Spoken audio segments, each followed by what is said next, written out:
So when you were 13, you escaped. Tell us what it was like. First of all, where did you escape to? You escaped China? Yeah. And how did you get across? It was a frozen river in March, end of March in 2007. So you travel on frozen river. Yeah. And we luckily didn't get shot by the guards. And when we got into the other side of the riverbank of China, that's when Mom got raped. And then they took us in a house.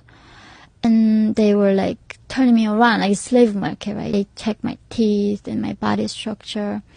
And somehow being virgin is very precious in China. So they sold my mom for around $65.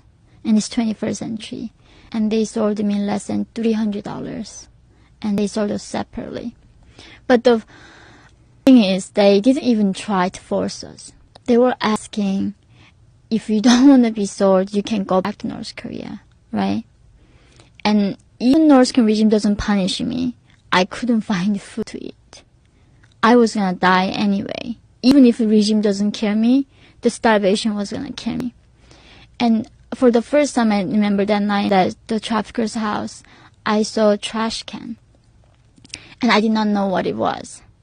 So I asked this lady, like, what is that? And then like a round thing. I said, oh, that's a trash. Like, what is trash? I was like, oh, the things that you don't need to throw there. Like, you can throw it away. And it's like, what do you mean you have things to throw away? Because we never needed a trash bin in North Korea. We had nothing to throw. Even if the hairs comes down, we don't have like heating like that. We have to start a fire. And starting fire takes the paper is very precious. So we burn like hair there to try to start a fire. Like literally nothing was thrown away. Even human poop, right? Yeah. I mean, that's the thing. That regime cannot have a fertilizer. They don't even have the technology to have the fertilizer. So they demand us to bring the poop. And as kids, you go to school, the teachers beat you and then go home and look for poop. So I would go on the streets and looking if anywhere like a dog pooped or somewhere. Of course, like all those dogs or poops gone. So finding a poop, and when you don't eat much, you can poop like in North Korea like a few times a month. It's very precious thing. Yeah, of course. A few times a month. Yeah.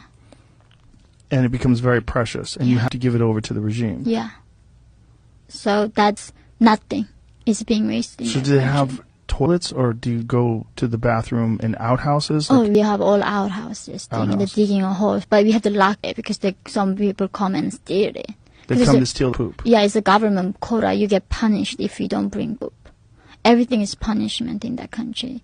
So what is the quota? Like how much poop do you have to give them? So sometimes per family they say 1 ton. How do you find that? A ton? Yeah. So 2,000 pounds?